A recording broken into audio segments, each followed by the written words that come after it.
Hello everyone, welcome to Sanmarga classes. Question number 9 from Cholas and Hoysalas of Dwarasamudra. Which was sect founded by Ramanujacharya? Sect ರಾಮಾನುಜಾಚಾರ್ಯರು ಪ್ರಸಾರ ಮಾಡಿದಂತ ಸಿದ್ಧಾಂತ ಯಾವುದು ಅಂತ ಕೇಳ್ತಾ ಇದ್ದಾರೆ. Okay, so Ramanujacharya. The sect founded by Ramanujacharya was Vishishtadvaita. Vishishtadvaita ಸಿದ್ಧಾಂತವನ್ನ ರಾಮಾನುಜಾಚಾರ್ಯರು ಪ್ರತಿಪಾದಿಸಿದರು. Okay, he could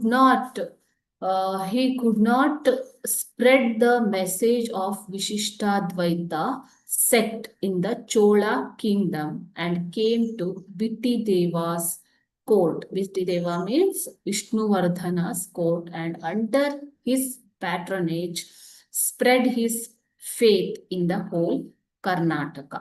okay, so ಬಿಟ್ಟಿದೇವನ ಆಸ್ಥಾನಕ್ಕೆ ಬಂದ ನಂತರ ರಾಮಾನುಜಾಚಾರ್ಯರು ತಮ್ಮ ಸಿದ್ಧಾಂತವನ್ನ ಕರ್ನಾಟಕದಲ್ಲಿ ಪ್ರಸಾರ ಮಾಡ್ತಾರೆ. Okay, thank you.